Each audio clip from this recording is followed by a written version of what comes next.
कहा जाता है कि जब खुदा किसी को इज्जत से नवाजता है तो उसे इम्तिहान के लिए भी तैयार रहना चाहिए। अपनी मौज में इस कदर जज्बाती नहीं हो जाना चाहिए जिससे उसकी जात पर फर्क पड़े और उसके किसी भी मनफी अमल के रहते हुए उसे तनकीद बर्दाश्त करनी पड़े। अदाकारा निशो जो माजी की एक जानी पहचानी फनकारा के तौर पर जानी जाती हैं, हालिया दिनों में शदीद तनकीद की जद में आ चुकी हैं। उनके दामाद अली रजा के अचानक इंतकाल ने न सिर्फ उनके खानदान को सदमे में मुब्तला किया बल्कि शोबिस दुनिया में भी एक सोग की कैफियत पैदा की। ताहम इस जाती अलमिये के बीचों बीच अदाकारा निशो का रद्द-ए-अमल और उनका तर्ज-ए-अमल एक नई बहस का आगाज बन गया जो सोशल मीडिया और एंटरटेनमेंट हलकों में आग की तरह फैल गया। अदाकारा निशो की जानिब से दामाद की वफात के कुछ ही दिन बाद एक वीडियो पैगाम जारी किया गया जिसमें वो ताजियत वसूल कर रही थी, लेकिन जिस चीज ने इस वीडियो को मौजूए बहस बनाया वो उनका हुलिया था। वीडियो में देखा गया कि उन्होंने मुकम्मल मेकअप कर रखा था, लिपस्टिक लगा रखी थी, बाल तरतीब से सेट किए हुए थे और साफ जाहिर होता था कि वो वीडियो बनाने से पहले खासी तैयारी के साथ कैमरे के सामने आई। जहां एक तरफ उनकी आंखों से आंसू जारी थे और वो गम का इजहार कर रही थी, वहीं दूसरी जानिब उनका जाहिरी अंदाज और तरीका कुछ और ही कहानी सुना रहा था। सोशल मीडिया सारिफीन और शोबिस से जुड़े कई अफराद ने उनके इस अंदाज को मसनूई और जज्बाती ड्रामे से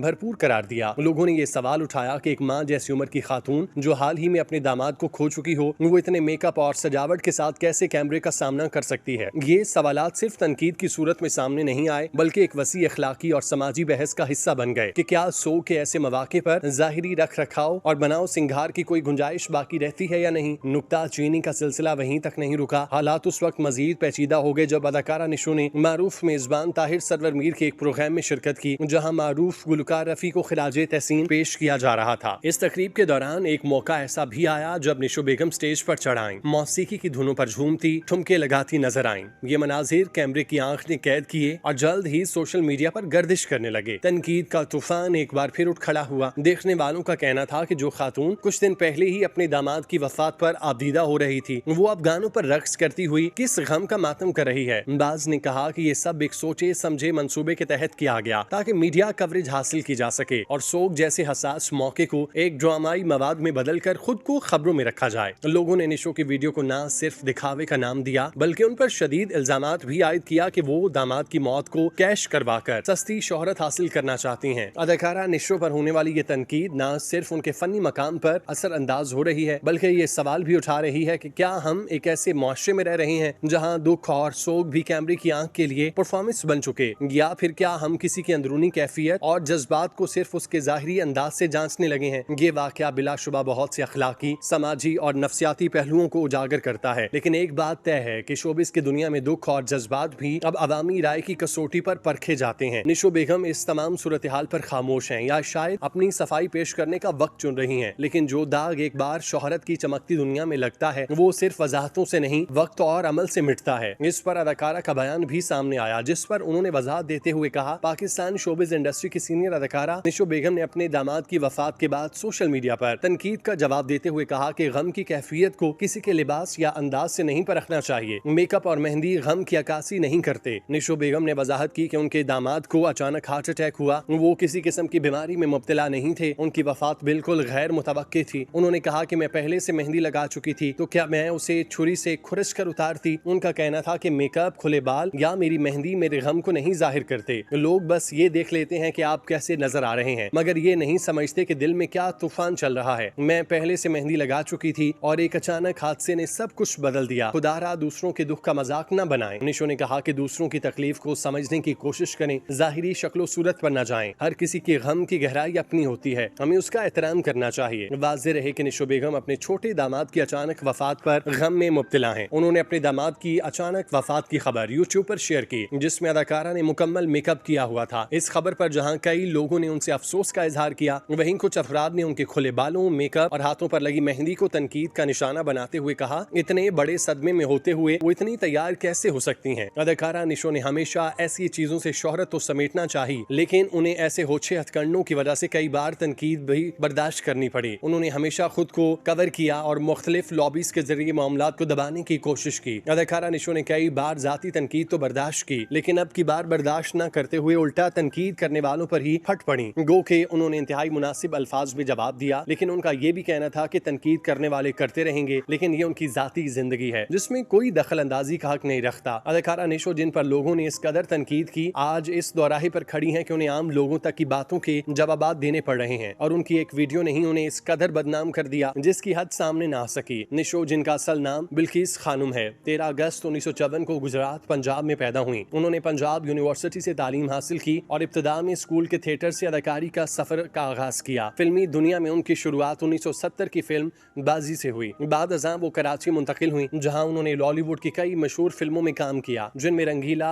रूप बहरूप, बाजीगर और जालिम थे मजलूम शामिल हैं। उनकी फिल्मों को मकबूलियत हासिल हुई। उन्होंने अपना फिल्मी नाम निशो रख लिया। वो वहीद मुराद और नदीम जैसे बड़े अदाकारों के साथ भी स्क्रीन पर नजर आई और कुछ फिल्मों में गुलकारी के जौहर भी दिखाए, खुसूसन वो गाने जो उनके शौहर तस्लीम फजली ने लिखे थे। निशो की जाती जिंदगी कई नशेबो फराज से गुजरी। उन्होंने सबसे पहले अपने क्लास फेलो अनम रब्बानी से शादी की, जो बाद में तलाक पर खत्म हुई। इसके बाद उनकी शादी मशहूर नगमा निगार और शायर तस्लीम फजली से हुई, जिनका इंतकाल 1982 में हुआ। इसके बाद उन्होंने हिदायतकार जमाल पाशा से शादी की। उनके 2 बच्चे हैं, साहिबा अफजल और हमजा पाशा, जो खुद भी शोबे से वाबस्ता हैं। साहिबा की शादी अदाकार अफजल खान जॉन रैम्बो से हुई। निशो और उनके साबिक शौहर अनम रब्बानी के दरमियान वक्त के साथ ताल्लुकात बहाल होने की कोशिशें हुई, यहाँ तक कि उन्होंने दोबारा शादी की, लेकिन बदकिस्मती से ये रिश्ता एक बार फिर तलाक पर खत्म हुआ। निशो का फिल्मी और जाती सफर एक भरपूर दास्तान है, जिसमें शोहरत, मोहब्बत, नाकाम रिश्ते और फन की लगन सब शामिल है। उनकी जिंदगी इस बात की मिसाल है कि एक औरत किस तरह मुख्तलिफ हालात का सामना करते हुए खुद को मनवाती है। अब देखना यह है कि ये ऊंट किस करवट बैठता है। जहाँ तनकीदी हल्के निशो पर खुलकर तनकीद कर रहे हैं, बल्कि आम आवाम भी उन पर खासी तनकीद कर रही है, जिस पर उन्हें भी एहसास है कि ये सब क्यों हो रहा है, क्योंकि वो भी जानती हैं कि इनसे कहीं ना कहीं कुछ तो गलत हुआ, जिसके रहते हुए उन्हें ये सब देखने को मिल रहा है। लोग उन पर बाकायदा भड़क उठे। कुछ लोगों का ये भी कहना है कि बिलोमूम निशो मेकअप में भी दिखाई देती हैं, तो शायद इस वजह से उन्हें उस दिन भी ख्याल ना रहा हो। बहरहाल बात जो भी है, हम दुआगो हैं कि अल्लाह रब्बुल इज्जत सब के लिए आसानियां पैदा करे। आमीन।